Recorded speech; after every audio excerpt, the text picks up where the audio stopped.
Hello नमस्कार दोस्तों। सक्षम IQ टेस्ट सीरीज़ के यूट्यूब चैनल पे आप सभी का बहुत बहुत स्वागत है। तो आज हम जो कर रहे थे इतिहास के लिए, इतिहास का पेपर हम सॉल्व कर रहे थे प्राचीन इतिहास में।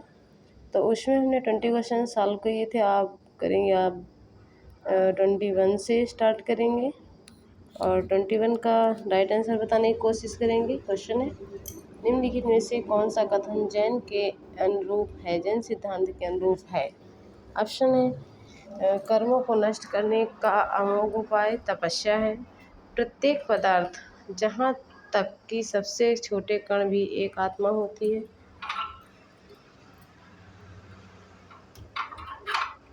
और फिर नेक्स्ट है, कर्म आत्मा का विनाशक होती है और इसे समाप्त किया जाना चाहिए। नीचे दिए गए कोड का उपयोग करके सही उत्तर का चुनाव करें। तो चलिए इसका राइट आंसर बताएंगे क्या होगा। तो इसका राइट आंसर बताएंगे कि क्या हो जाएगा। केवल 2 और 3, केवल 1, 1 2 और 3, केवल 1 और 2। तो इसका राइट आंसर क्या हो जाएगा। देखिए, जो कर्मों को नष्ट करने का अमोघ उपाय तपस्या है, ये भी जैन में बताया गया है। और प्रत्येक पदार्थ, यहाँ तक कि सबसे छोटे कण में भी एक आत्मा होती है, ये भी जैन धर्म के संप्रदाय में बताया गया है। और आत्मा कर्म का विनाशक है, इसे समाप्त किया जाना चाहिए, ये भी इसमें बताया गया है। तो अकॉर्डिंग टू क्वेश्चन इसका राइट आंसर हो जाएगा option number C is the right answer. Next question देखेंगे। क्वेश्चन नंबर है 22। क्या कह रहा है।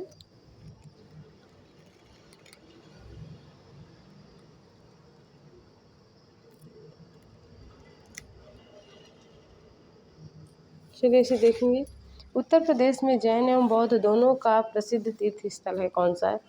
कौशाम्बी, सारनाथ, कुशीनगर, देवी पाटन। तो जो उत्तर प्रदेश में प्रयागराज के पास है, जो कि जैन और बौद्ध दोनों का प्रसिद्ध तीर्थ स्थल है, कौन सा है ये आपका कौशाम्बी है। कौशाम्बी जो है ये जैन और बौद्ध दोनों के लिए प्रसिद्ध तीर्थ स्थल है। Option number A is the right answer. Next question देखें। क्वेश्चन नंबर है 23।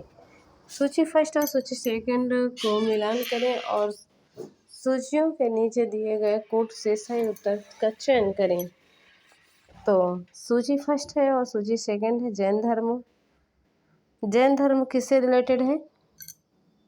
हिंदू धर्म किससे रिलेटेड है, इस्लाम धर्म और ईसाई धर्म। तो इसमें आप बताएंगे कि कौन किससे संबंधित है। तो जैन धर्म से संबंधित कौन सा है, पावापुरी है।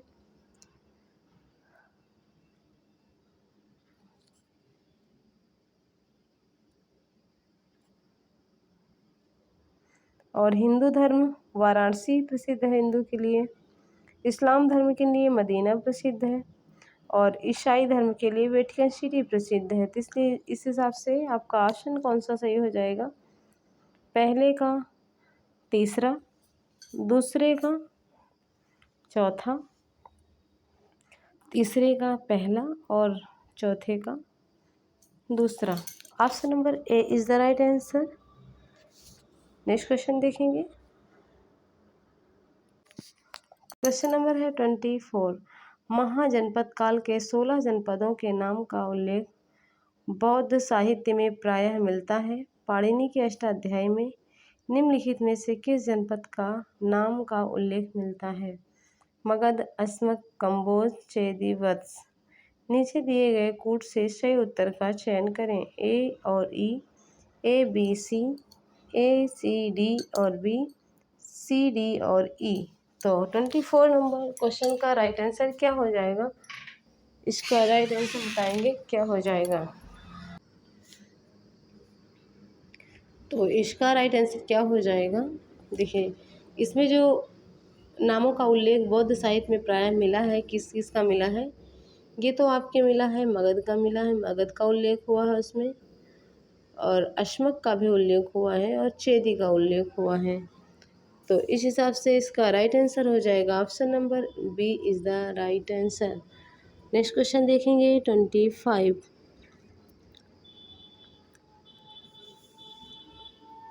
अच्छा, तो अष्टाध्यायी में वर्णित प्रमुख जो जनपद हैं कौन कौन से हैं, देखिए हम बता रहे हैं। इसमें तो आपके 3 ऑप्शन दिए हैं, बट इसके अलावा भी हैं। देखिए, मगध है, अश्मक है, कंबोज है, गांधार का भी उल्लेख हुआ है और सूरसेन का उल्लेख हुआ है।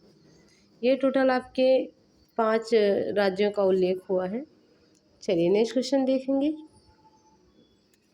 क्वेश्चन नंबर है 25। बिंदुसार के शासनकाल के दौरान अशोक ने अवंती महाजनपद पर विजय प्राप्त की और इसे मौर्य साम्राज्य में मिला लिया। इसका उल्लेख किस पुस्तक में मिलता है? कौटिल्य का अर्थशास्त्र, पाणिनि का अष्टाध्यायी, पतंजलि का महाभाष्य, बुद्ध घोष का समंत प्रसादिका। 25 का राइट आंसर क्या हो जाएगा? जो बिंदुसार के शासनकाल के दौरान अशोक के अवंती महाजनपद पर विजय प्राप्ति की और इसे मौर्य साम्राज्य में मिला लिया, इसका उल्लेख आपके बुद्ध घोष का समंत प्रसादिका में मिलता है। इसका उल्लेख, इसका राइट आंसर हो जाएगा option number D is the right answer.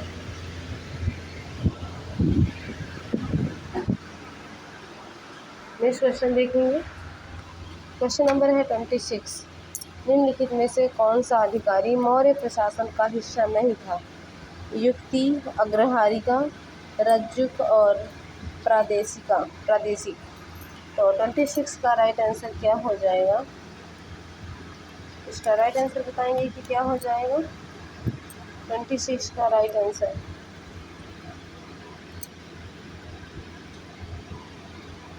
जो मौर्य प्रशासन का हिस्सा नहीं था, तो कौन सा नहीं था?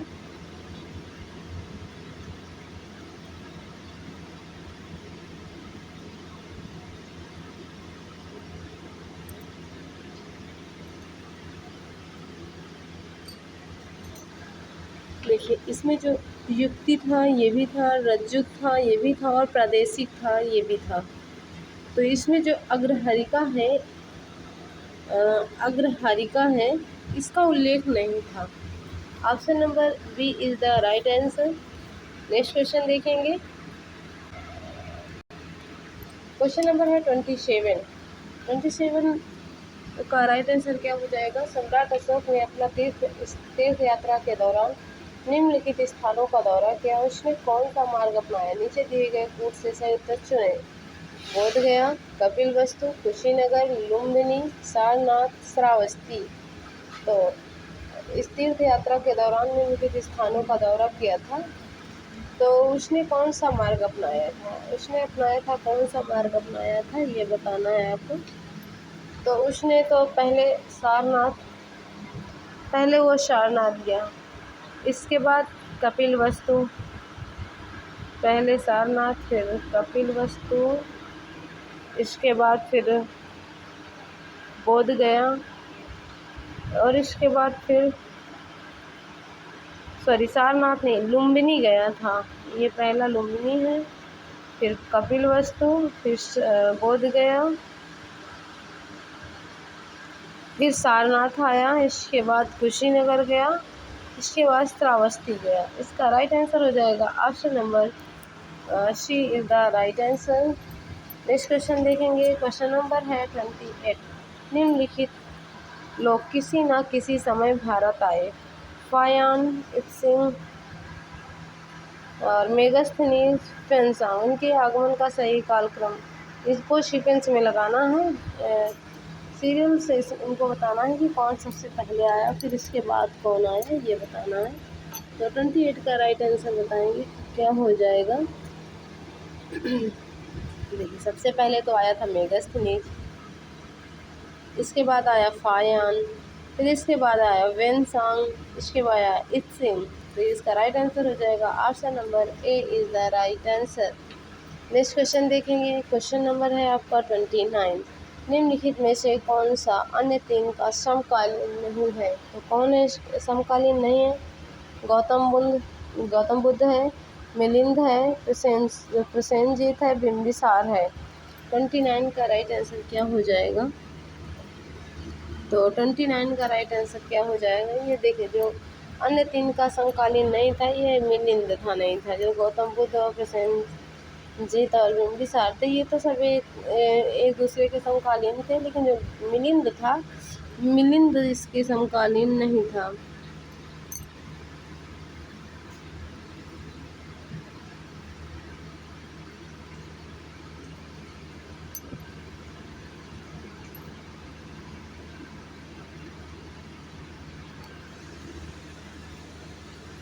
नेक्स्ट क्वेश्चन देखेंगे। 30 नंबर क्वेश्चन क्या कह रहा है।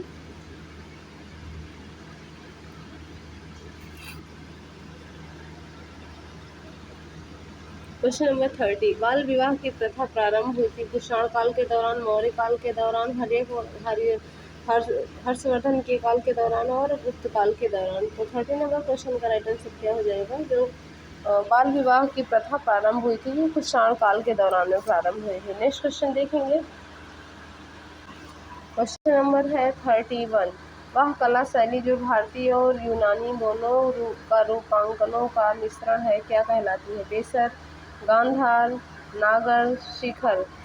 तो जो दोनों यूनानी, जो भारतीय और यूनानी रूपांकनों का मिश्रण कहलाती है, तो ये कौन सी शैली है।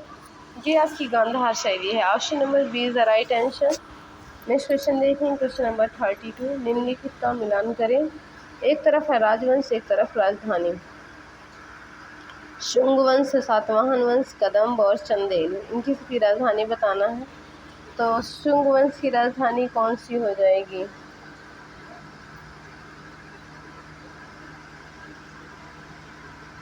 शुंग वंश की राजधानी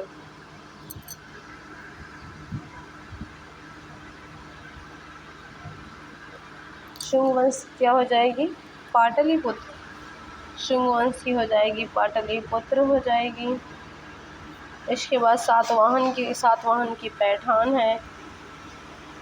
फिर कदम्ब की है बनवासी, चंदेल की महोबा। तो इसका राइट आंसर क्या हो जाएगा। Option number B is the right answer. Next question देखेंगे 33, नीचे दिए गए कथन है, इनमें से एक का भी कथन कहा जाता है, दूसरे के कारण आर कहा जाता है। तो कथन है, सातवाहन काल में संस्कृत के साथ प्राकृत और अन्य लोक भाषाओं का विकास हुआ। कारण है, सातवाहन राजाओं ने साहित्य रचना के लिए संस्कृत का प्रयोग किया और अन्य लोक भाषाओं को अपनाया। नीचे दिए गए कोट से सही उत्तर चुने। तो इसका राइट आंसर क्या हो जाएगा। 33 का राइट आंसर क्या हो जाएगा। तो देखिए, इसका कारण और इसका कथन दोनों सही है, इसलिए option number A is the right answer. Next question देखेंगे। क्वेश्चन नंबर है 34, बताएंगे इसका राइट आंसर। प्राचीन भारत में देश की अर्थव्यवस्था में अत्यंत महत्वपूर्ण भूमिका निभाने वाले श्रेणी संगठन के संबंध में निम्नलिखित में से कौन से कथन सही हैं। प्रत्येक श्रेणी राज्य के एक केंद्रीय प्राधिकरण के साथ पंजीकृत थी और प्रशासनिक स्तर पर उनका प्रमुख होता था।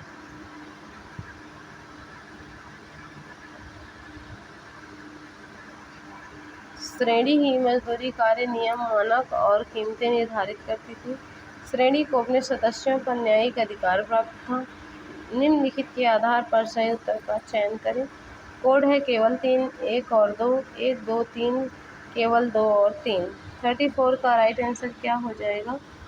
तो इसका राइट आंसर क्या हो जाएगा। देखिए, जो श्रेणी थी, श्रेणी मजदूर का कार्य करती थी, कार्य, नियम, मानक और कीमतें निर्धारित करती थी। श्रेणी को अपने सदस्यों पर न्यायिक अधिकार प्राप्त होता था। तो इसका राइट आंसर क्या हो जाएगा। 34 का राइट आंसर क्या हो जाएगा। Option number D is the right answer. दूसरा और तीसरा ये सही है। नेक्स्ट क्वेश्चन देखेंगे 35, जैन ग्रंथों में बिंदुसार को किस नाम से पुकारा जाता था। मित्रोपॉडिस, सिंहसेन, अमृतघात, दुर्धरा। तो 35 का राइट आंसर क्या हो जाएगा। 35 का राइट आंसर क्या हो जाएगा। इससे कहते थे सिंहसेन कहा जाता था। जो बिंदुसार था इसे सिंह सेन की उपाधि भी दी गई थी, इसे सिंह सेन भी कहते थे जैन ग्रंथों में। नेक्स्ट क्वेश्चन देखेंगे, क्वेश्चन नंबर है 36। निम्नलिखित कथनों को पढ़ें और सही विकल्प चुनें। कथन है कपिल सांख्य परंपरा के सबसे पुराने प्रस्तावक हैं। और कथन दूसरा है कपिल बताते हैं कि किसी व्यक्ति का जीवन प्रकृति की शक्तियों के द्वारा आकार लेता है, ना किसी दैवी शक्ति के द्वारा। तो ये इसका कारण और कथन इसमें कौन सा सही है या दोनों कथन सही हैं? कथन एक और कथन दो दोनों सही है। कथन एक गलत है लेकिन कथन दो सही है। कथन एक सही, दोनों गलत। कथन पहला दूसरा दोनों गलत। कथन एक सही लेकिन कथन दूसरा गलत। तो 36 का राइट आंसर क्या हो जाएगा? इसमें कथन एक और दो दोनों सही है। Option number A is the right answer. Next question देखेंगे, क्वेश्चन नंबर 37 का राइट आंसर बताएंगे। सूची फर्स्ट को सूची सेकंड से सम्मिलित करें और सूची फर्स्ट के लिए नीचे दिए गए फूड्स चुनें। दर्शन शास्त्र दूसरा है। सूची सेकंड मोक्ष प्राप्ति के उपाय। न्याय दर्शन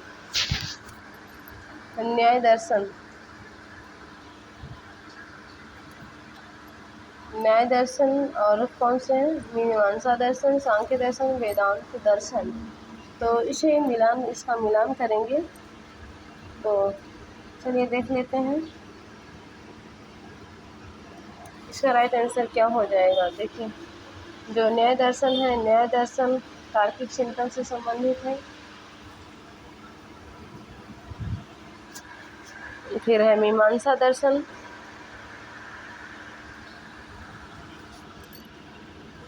मीमांसा दर्शन वैदिक अनुष्ठान करता है।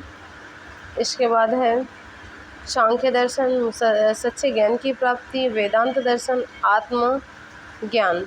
इसका राइट आंसर हो जाएगा option number C is the right answer.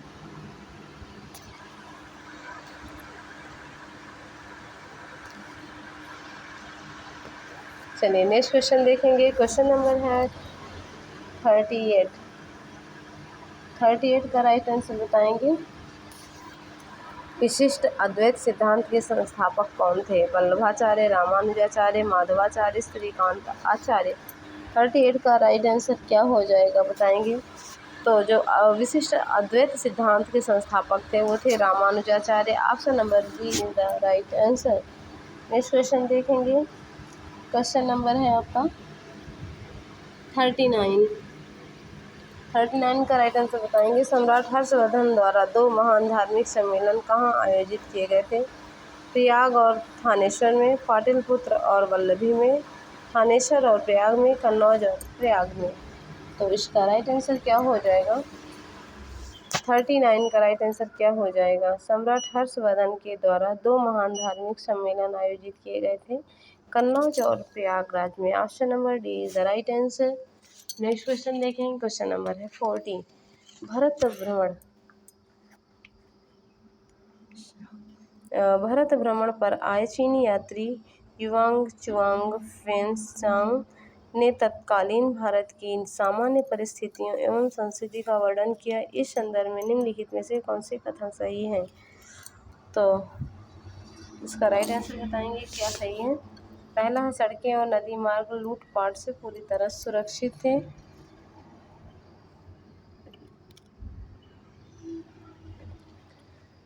फिर है जहाँ तक अपराधों के लिए सजा का सवाल है, आग, पानी और जहर किसी भी व्यक्ति की बेगुनाही को सत्यापित कर सकते हैं या अपराध तय करने के साधन थे। तो देखिए इसका राइट आंसर क्या हो जाएगा। और फिर था व्यापारियों को घाटों और नावों पर शुल्क देना पड़ता था। नीचे दिए गए कोड का उपयोग कर सही उत्तर का चयन करें। इसमें से जो सही है वो दूसरा और तीसरा सही है। ठीक है, व्यापारियों को घाटों पर नावों पर शुल्क देना पड़ता था और दूसरा बता रहा है इसमें दूसरा है वो भी सत्य है।